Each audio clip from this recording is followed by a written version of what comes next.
Hi, this is Ranjita, and today I'm going to present the demo of our Entom project. So, as part of this project, we have selected TickStack, and this is contributed by myself and my team member Sudipta. So, coming to the implementation of this, so our implementation is present here in this GitHub repository, and all the main files that we have used for this implementation are added here.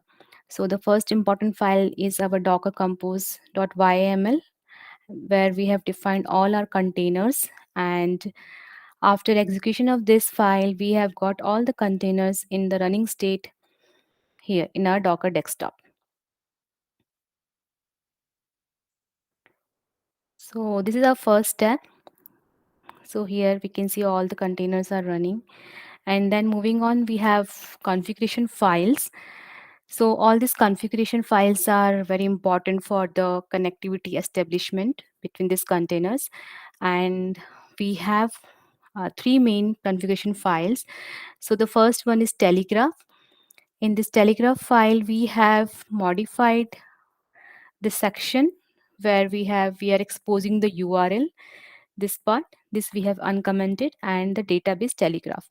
So this will help us to connect to the telegraph database through our container.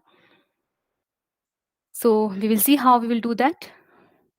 So this is the configuration file, and also we have updated configuration file of InfluxDB and capacitor configuration for modifying the username and password.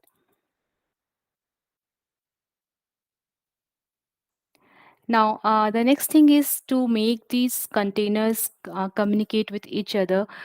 We have created a network named as TickNet and added all the containers to this network so that they can communicate with each other.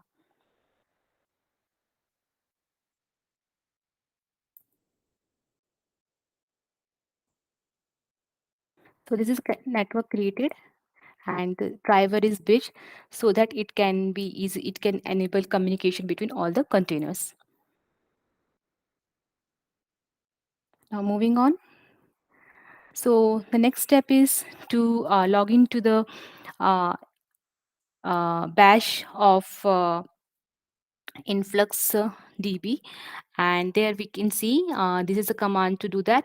We have logged into influx db, and then we have connected to the databases, and we can see two database here, telegraph and internal, and we will be using the telegraph database.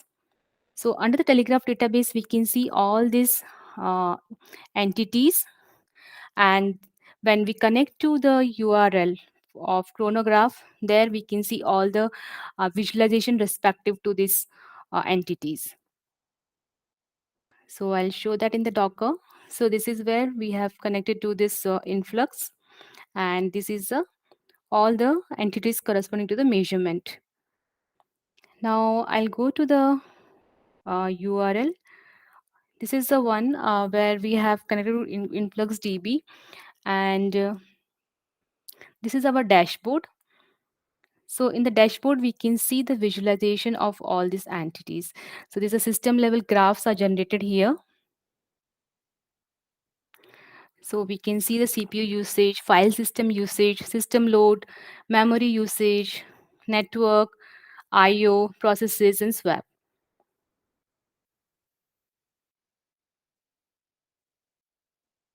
Moving on, the next step for us is to um, create an alert using capacitor.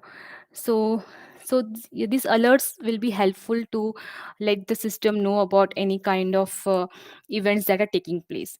So we have created an alert here named as tick stack rule, and this alert. So this is our alert rule that we have created, and this is how we have defined it. We have used load one greater than one parameter, and this is a graph generated for the same. And also we can go to the alerting history and see all the alerts that have been generated. So this is a part of the entire implementation of tickstack using dockerized environment. And apart from that, all the security measures that we have implemented are mentioned here. Yeah, thank you.